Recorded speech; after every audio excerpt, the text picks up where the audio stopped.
The day began like any other for the passengers on Flight 262, a domestic route connecting Dallas to Denver. The boarding gate buzzed with the usual mixture of chatter, complaints, and anticipation.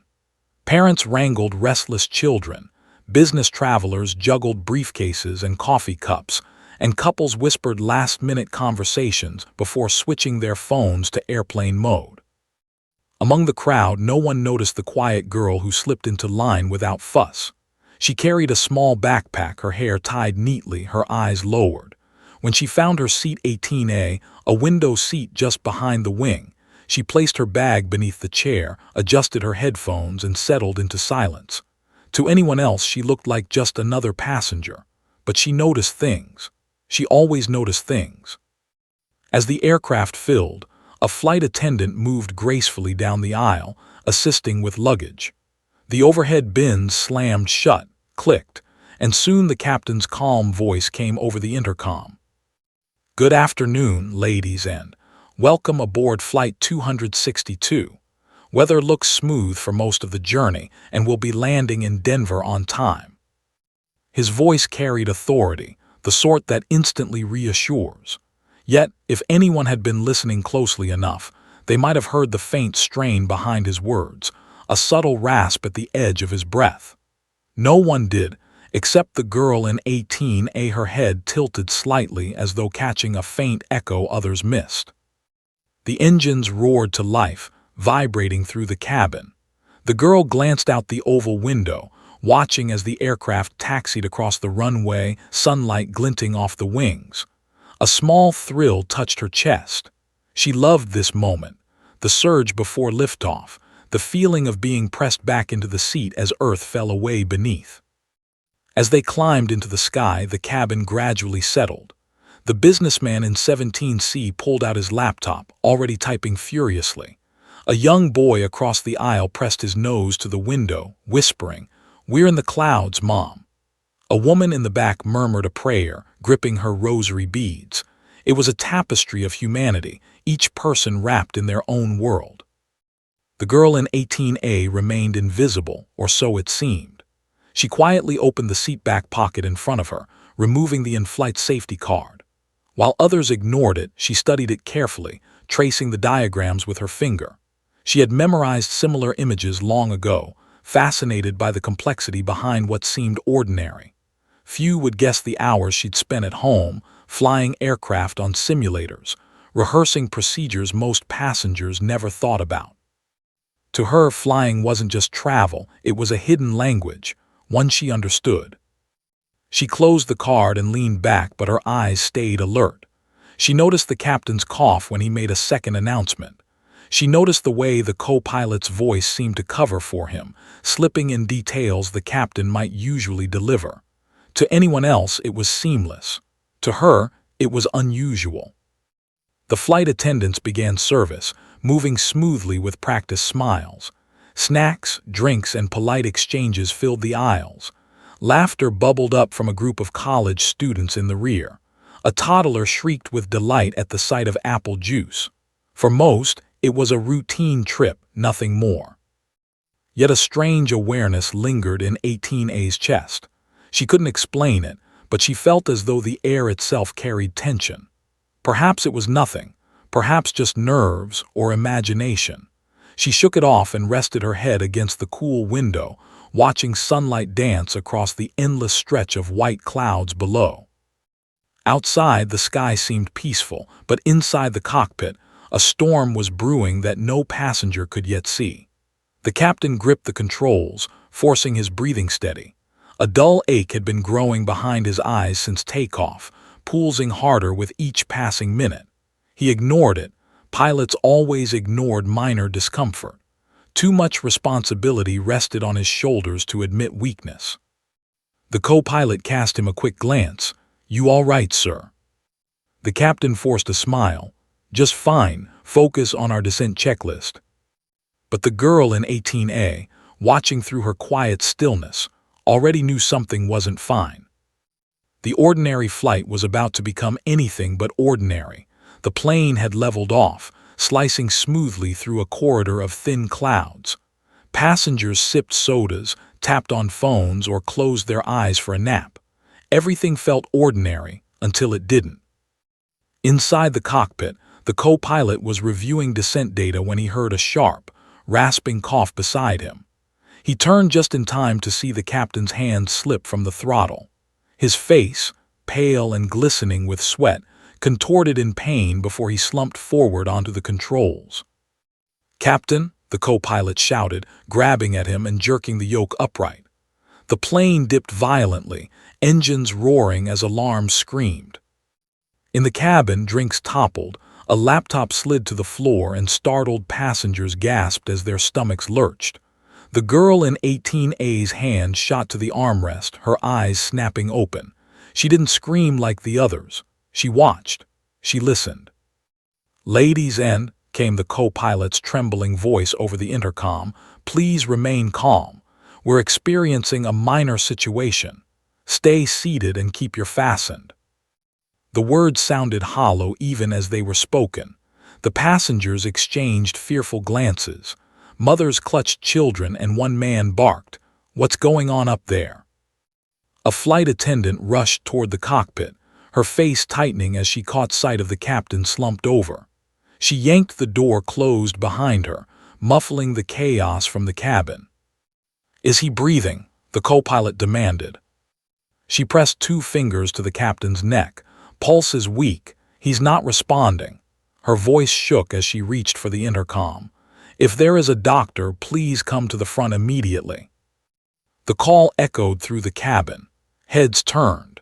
Passengers looked around, waiting for someone, anyone, to stand. No one did. A few hesitated, muttering they had medical training years ago, but none dared to claim responsibility for a collapsed pilot at 30,000 feet. Fear spread like wildfire. Voices rose. Someone shouted, "Are we going to crash?" Another argued, "They have 2 pilots, right?"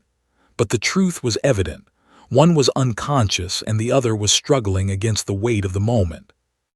Back in 18A, the girl's heartbeat quickened. She could hear the strain in the co-pilot's announcements, the slight quiver that betrayed his fear. She had read about this scenario before, captain incapacitation. It was rare but not impossible. In flight simulators, she had rehearsed it countless times, but that had been on a glowing computer screen, safe in her bedroom. This was real. The aircraft hit a pocket of turbulence, dropping several feet in an instant. Gasps and cries erupted. Overhead bins rattled. A cup of coffee spilled across the aisle. Passengers clung to armrests as if they might anchor the plane themselves. In the cockpit, the co-pilot fought the controls, sweat dripping from his brow. He reached for the radio, his voice strained but urgent. "Denver Center, this is Flight 262. We've had pilot incapacitation, requesting immediate priority landing." Static crackled back, then a calm voice replied, "Copy 262. You're cleared for emergency priority. Say souls." 172, the co-pilot answered. His throat felt tight as he glanced at the unconscious captain. "We need medical on landing, and I'm alone up here." The girl in 18A's breath caught at those words. Alone. The thought echoed inside her. She could almost hear her father's voice from years ago during their simulator sessions. A cockpit is never a place for one. Aviation is teamwork. Always. She pressed her palms into her lap, torn between fear and instinct. She wasn't a pilot. No one here knew that she'd memorized emergency checklists and simulated landings for fun. To the world, she was invisible, just a quiet passenger. But invisibility wouldn't keep the plane in the air. Around her, the cabin dissolved into chaos. One woman sobbed uncontrollably. A man tried to demand answers from the crew, his voice loud and panicked. Children whimpered as their parents held them tight. The sense of helplessness pressed down like the storm building outside. And yet through the fear, the girl in 18A sat upright, her eyes locked on the cockpit door. She didn't move yet, but something inside her had shifted. For the first time, she wasn't just a passenger. The captain lay unconscious. The co-pilot was overwhelmed. and the storm clouds ahead promised only more danger. The plane needed a miracle. And the quiet girl in 18A was beginning to realize she might be it. The cabin air grew thick with tension. The call for a doctor had gone unanswered, and whispers turned into full-blown questions. Passengers leaned into the aisle, craning their necks toward the sealed cockpit door, hungry for any clue. "What's happening up there?" one man demanded, his voice sharp. "Why isn't anyone telling us anything?" another snapped. The flight attendants moved swiftly, but their practiced smiles had faltered. One crouched near row 20, whispering to a crying mother that everything was fine, even as her own hands trembled. Another tried to hush the growing voices with reassurances, but the fear in her eyes betrayed her words. The plane jolted again, turbulence rattling overhead bins and sending a drink can rolling down the aisle. Gasps and shrieks rippled through the cabin. A child cried, clinging to his father's arm. "Brace yourselves," a man muttered, though no announcement had been made. His words carried down the rows like poison, feeding dread. In seat 18A, the girl sat motionless, her knuckles white around the armrest. She had always been quiet, the kind of person no one noticed, but her mind was anything but still. She replayed the last 10 minutes with alarming clarity, the captain's strained voice, the sudden dip, the call for a doctor, the co-pilot's crackling transmission. Each detail told her the same truth. The situation was far worse than anyone dared admit aloud. She closed her eyes for a moment, drawing in a slow breath. "This is what you studied for fun," she reminded herself. "This is what you prepared for, even if you never thought you'd use it." Her father's voice returned, firm and steady, as if he were seated beside her. "Flying is 90% confidence, 10% skill. Without the first, the second doesn't matter." Confidence, that was the part she'd always lacked. A flight attendant hurried past her, clutching a medical kit. She slipped back into the cockpit, the door clicking shut behind her. For a moment, the hum of the engines was the only sound, but then the muffled cry of a passenger broke the silence. "Is the pilot dead?" The words were louder than they should have been, carrying across several rows. Heads turned. Panic spread like wildfire. "He's unconscious," another voice said. "I saw them drag a bag into the cockpit. What if no one's flying the plane?" The quiet girl opened her eyes, staring straight ahead. Her chest rose and fell with deliberate calm, but inside her nerves twisted. The man wasn't wrong. The co-pilot was fighting alone, and storms loomed ahead.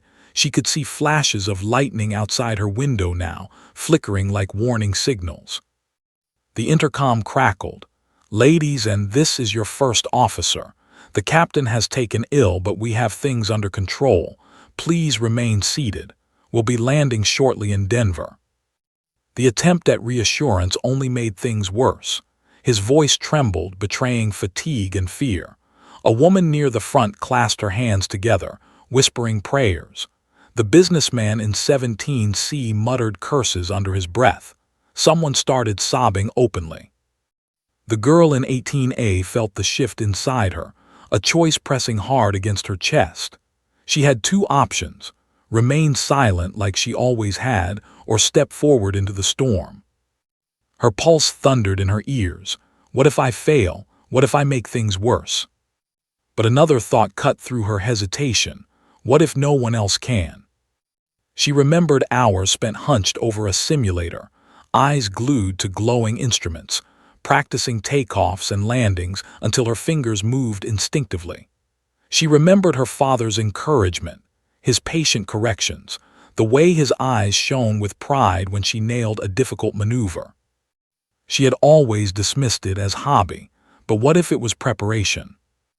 Outside the window, lightning tore across the sky, illuminating the darkening clouds.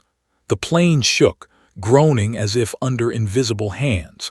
Passengers gasped and clutched one another. The girl straightened slowly in her seat, letting go of the armrest.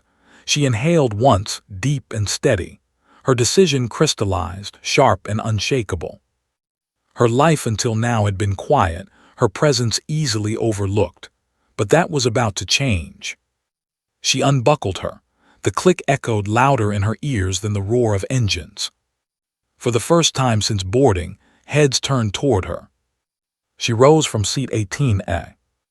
And the storm, both inside and outside the aircraft, waited to test her.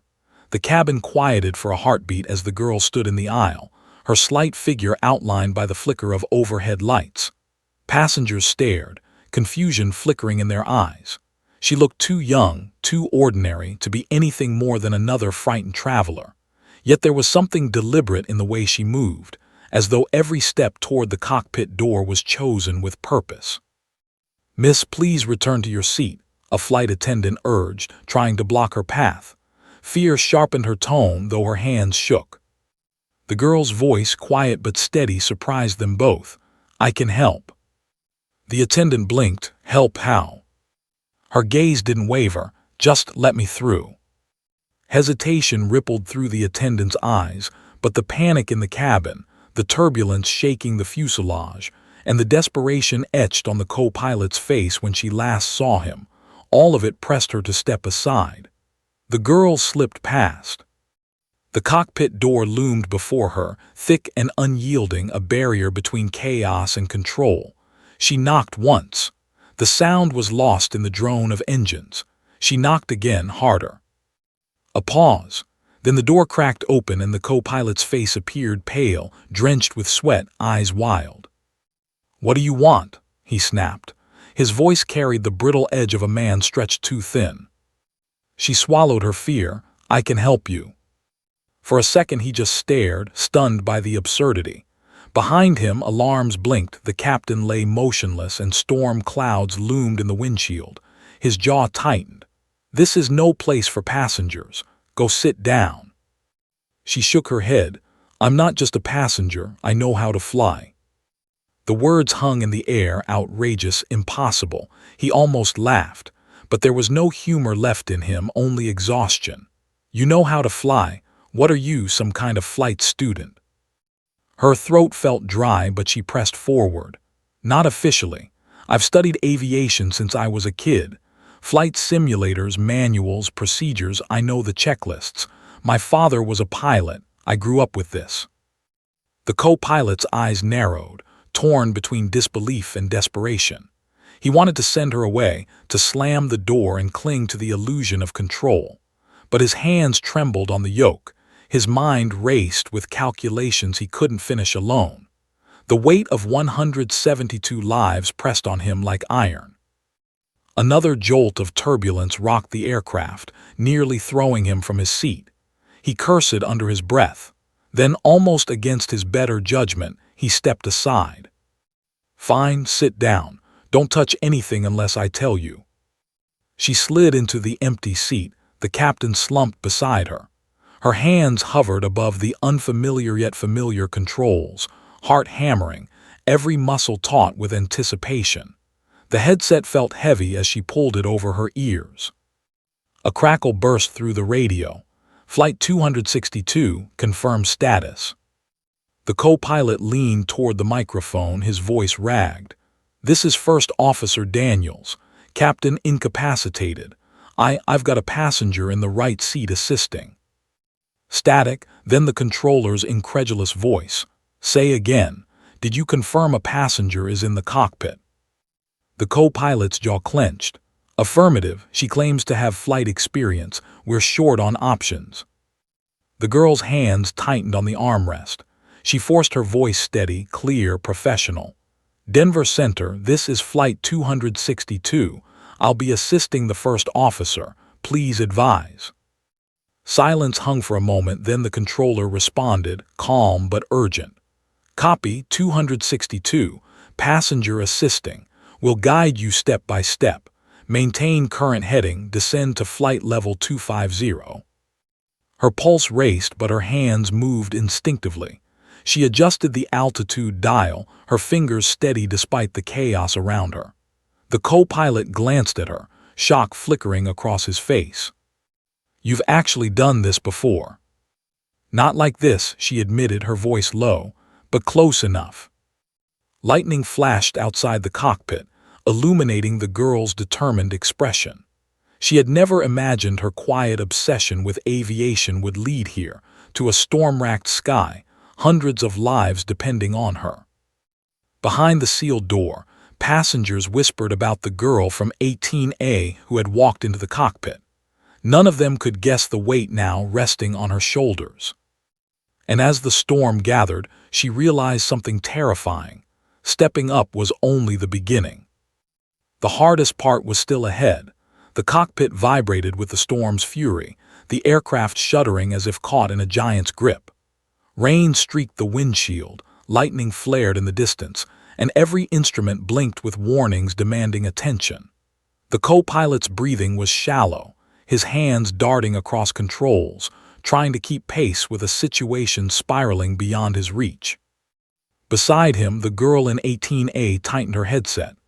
"Altitude set 250, she said, her voice firmer this time. The controller's calm instructions filtered through the static. Flight 262, reduce speed to 250 knots. Expect vectors for immediate approach. Her fingers moved over the knobs just as she had hundreds of times in simulators. Yet here, the stakes were crushingly real. She glanced at the unconscious captain, his shallow breaths barely audible over the alarms. A flight attendant knelt beside him, trying to stabilize his head, whispering prayers under her breath. The co-pilot's voice cracked as he updated the radio. "Captain still unresponsive. We need medical standing by on landing." "Copy," the controller replied. "Focus on flying, we'll handle the ground."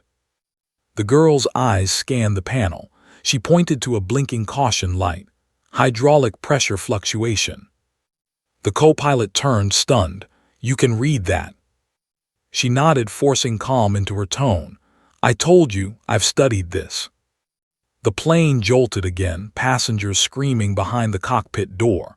The co-pilot's jaw clenched. He was supposed to be the one in control, trained, licensed, experienced. Yet in this moment he found himself leaning on a passenger, and to his shock it steadied him. "Okay," he said, exhaling hard. "Then help me with the checklist." She flipped open the quick reference handbook, her eyes moving swiftly over the printed procedures. "Set flaps 1, check thrust." And for a fleeting moment, they operated in sync. The chaos outside faded into the rhythm of teamwork inside. Another crackle from the radio. "Flight 262, you are 30 miles from Denver. Weather is deteriorating, heavy crosswinds on final approach. Say intentions." The co-pilot hesitated, sweat glistening on his forehead. "We'll attempt the approach." His voice faltered. The girl leaned closer, whispering, "We can do this." He looked at her, truly looked, and saw not just a quiet passenger but someone radiating a calm he desperately needed. "All right," he said, louder this time. "We'll do it." In the cabin, fear gnawed at every heart. Some passengers gripped armrests so tightly their knuckles blanched. Others whispered last messages into phones, recording shaky goodbyes. The businessman in 17C muttered, "This is it," while a mother clutched her child's tiny hand, whispering, "It'll be okay, it'll be okay." But none of them knew that the plane's fate now rested in the hands of the girl they had barely noticed during boarding.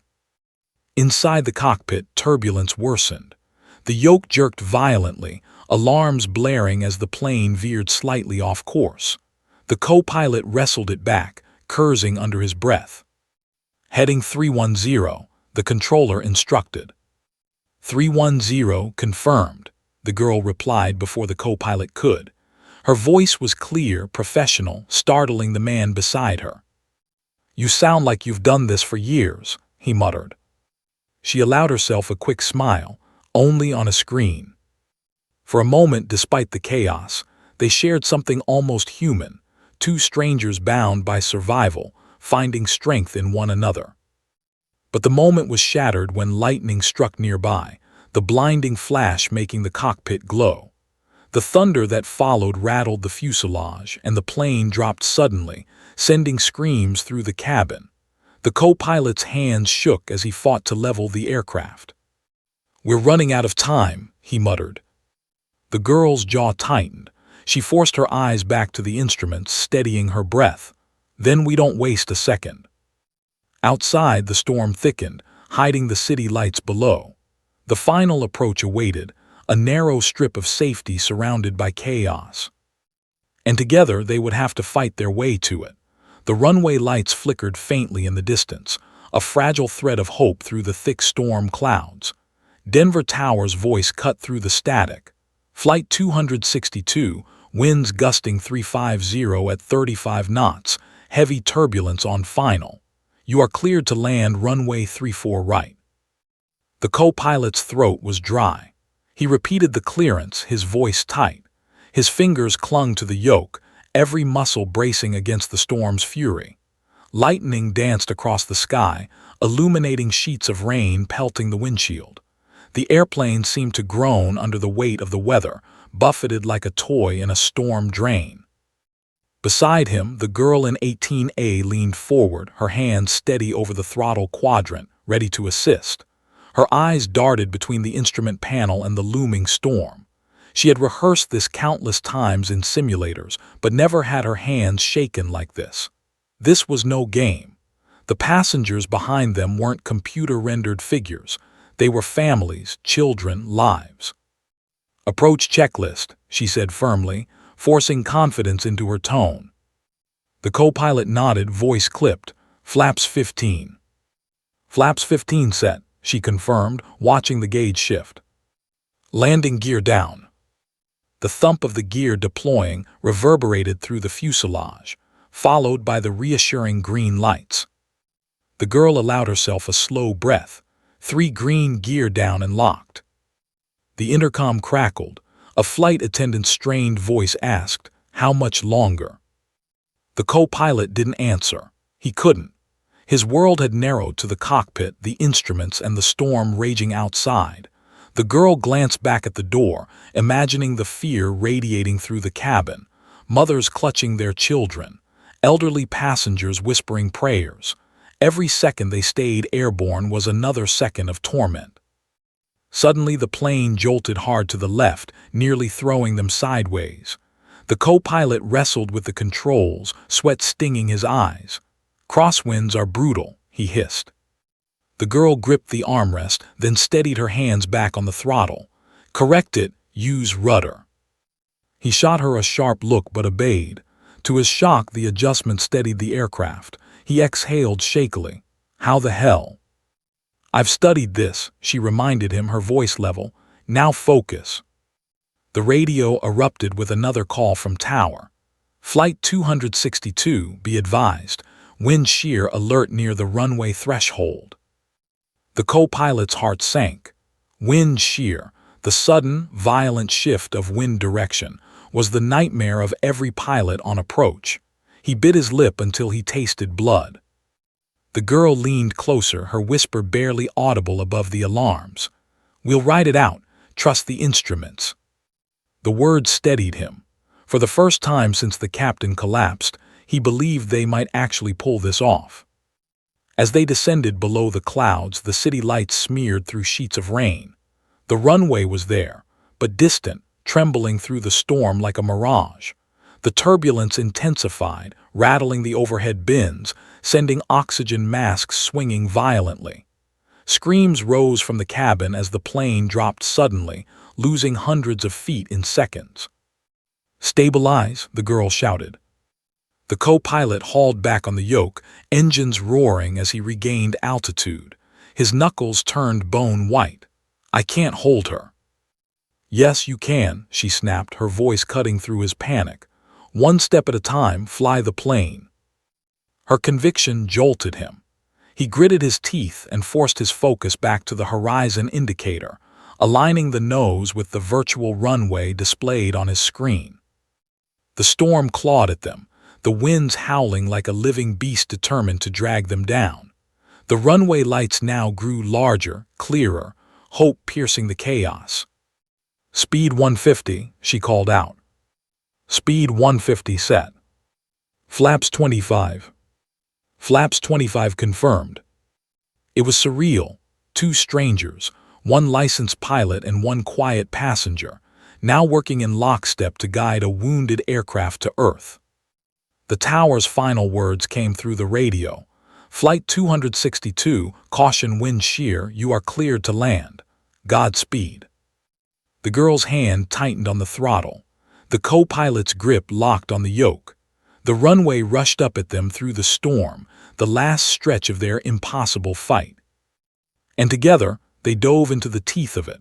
The runway lights stretched ahead like a trembling ladder of fire through the storm. Every gust slammed into the aircraft, jolting it sideways, and every correction felt like pulling against the strength of a giant. The co-pilot's voice rasped through clenched teeth. Speed steady, descent on profile. His hands quivered on the yoke, but they never let go. Beside him, the girl in 18A read the instruments, her tone sharp and precise. Altitude 1,000 feet, on glide path. The aircraft shook again, overhead bins rattling, luggage tumbling out into the aisles. A baby cried out, passengers screamed, prayers overlapped in a chorus of desperation. The intercom flicked on for a brief second and the chief flight attendant's voice cracked. Ladies and brace for landing.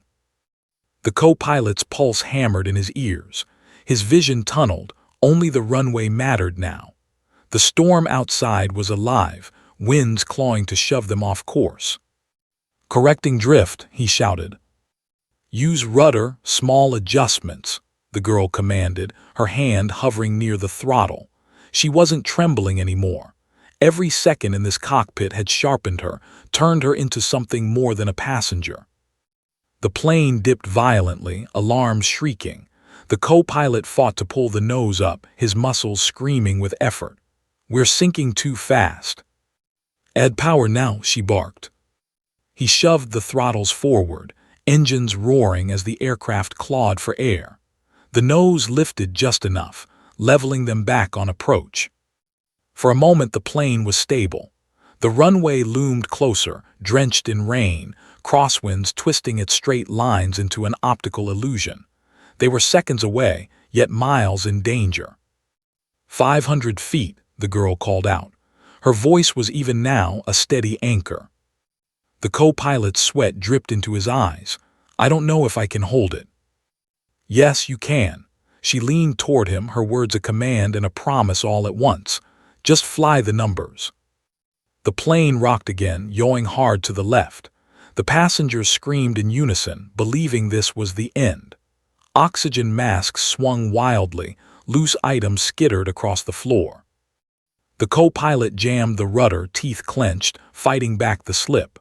The girl's hand darted to the throttle, adjusting slightly, smoothing the descent. For the first time, their motions were perfectly synchronized, like they'd flown together for years. 300 feet, she said, on glide slope. Lightning cracked, the flash blinding, followed by thunder that rattled the cabin walls. The aircraft lurched downward, the wind shear hitting like an invisible fist. Pull up, she shouted. The co-pilot pulled, muscles burning. The plane responded sluggishly, the ground rushing up too fast. His heart slammed against his ribs. We're too low. Her hand slammed against the yoke, helping him pull. We're not done yet. The engine screamed, rain streaking in blinding sheets across the windshield. The runway expanded ahead, impossibly close, shimmering with water under the pounding storm. 200 feet, she called. His breath came in ragged gasps. I can't. You can, she cut in fierce. Right now you can. The wind roared, the plane tilted. For a terrifying instant the wing dipped toward the ground. Gasps and sobs erupted from the cabin. The co-pilot's vision blurred. But then her hand, steady, guiding, adding the tiniest correction. The wing leveled, the nose straightened. 100 feet, she said, voice firm. The runway filled the windshield. Time slowed. Every sound sharpened, the engine scream, the storm's howl, the passengers' muffled cries. Flare, she commanded. The co-pilot pulled back. The wheels hovered just feet above the wet tarmac. For a heartbeat, it felt like they'd never make it, like gravity itself resisted. And then impact. The wheels slammed down, water spraying in towering sheets. The aircraft bounced once, then gripped the runway with a thunderous roar. The reversers deployed, engines screaming in reverse thrust, brakes shuddering under the strain. The plane skidded, hydroplaning across the slick surface. "Hold it straight," she shouted. The co-pilot clenched every muscle, forcing the nose to stay centered. The aircraft fought him, fishtailing under the crosswind, but little by little, it aligned. The storm roared, the tires screeched, but the plane kept slowing. One thought echoed in every heart on board: they might survive this. The screech of the wheels faded into a grinding rumble as the aircraft slowed, its engines roaring in reverse before gradually easing back to idle. Rain hammered the fuselage, the storm still raging, but inside the cabin, silence fell. For one unbearable second, no one moved. The passengers sat frozen, their bodies braced, hearts pounding as if afraid the plane might leap back into chaos at any moment. Then it hit them. They were on the ground, alive. A ripple of disbelief swept the rows. A mother sobbed openly into her child's hair. The businessman in 17C pressed his shaking hands to his face, muttering, "We made it, we actually made it." Whispered prayers gave way to laughter, shaky and hysterical, as survival sank in. In the cockpit, the co-pilot's hands fell from the yoke. His arms trembled violently, every muscle drained. He leaned back, gasping, chest heaving as if he'd been holding his breath for the entire descent. Beside him, the girl in 18A slowly removed the headset. Her hair clung damp to her forehead, her palms slick with sweat. She glanced at the runway lights flashing past the windows, then at the unconscious captain slumped in his seat. Relief struck her like a wave, so powerful she nearly collapsed. "Flight 262, welcome to Denver," the controller's voice said through the radio, quieter now, filled with awe. "Emergency crews are standing by. Excellent work, crew." The co-pilot swallowed hard. His throat was raw, but he managed a reply. "Copy, Flight 262 safe on the ground." His eyes flicked to the girl. His voice cracked as he whispered, "We did it." She allowed herself a faint, tired smile. "You did it, I just helped." But he shook his head. "No, you were the difference." The cabin door burst open. The lead flight attendant staggered in, tears streaming down her cheeks. She took in the sight: the co-pilot drenched in sweat, the unconscious captain, and the teenage girl seated calmly with her headset still around her neck. "You," the attendant whispered. "It was you." The girl said nothing, only nodded. Paramedics stormed aboard as the aircraft slowed to a halt on the taxiway, rushing forward to treat the captain. The co-pilot gave quick instructions, his voice steadier now, as if landing the plane had hardened him with newfound resolve. In the cabin, passengers craned their necks, whispering about what had happened.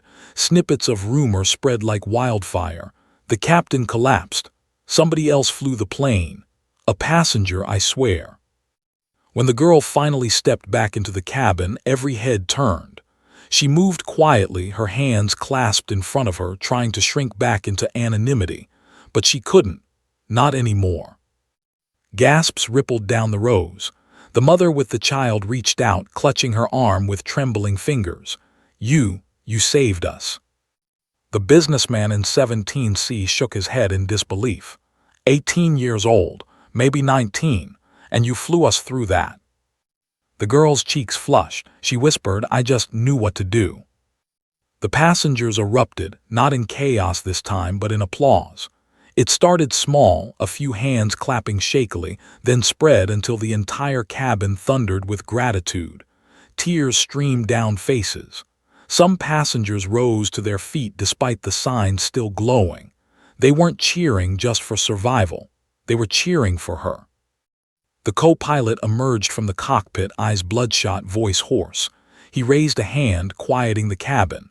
"Ladies and," he said, his voice breaking with emotion, "we all owe our lives not just to the crew, but to a very brave passenger. She never wanted attention. She didn't ask for this. But when the captain collapsed, she stepped forward, and without her, we would not be here right now. The applause grew louder, echoing through the cabin, drowning even the storm outside. The girl bowed her head, tears welling. She had been the quiet one, the invisible passenger no one noticed at boarding. But tonight, in the darkest moment, she had been seen, truly seen. Emergency vehicles surrounded the aircraft as it rolled to a stop. Red and blue lights strobed across the wet tarmac, reflecting against the raindrops streaking the windows. Medical crews hurried the captain out on a stretcher, his condition still uncertain but stable enough to move. The passengers began to disembark, each step down the staircase feeling like a rebirth. The girl lingered at the back of the line. The co-pilot found her before she left. "What's your name?" he asked softly. She hesitated, then replied. He nodded, "I'll never forget you." And as she stepped into the stormy night, disappearing into the crowd of rescued souls, the story of Flight 262 began its journey into legend. Of the night the captain collapsed on final approach, and the quiet girl in 18A took control.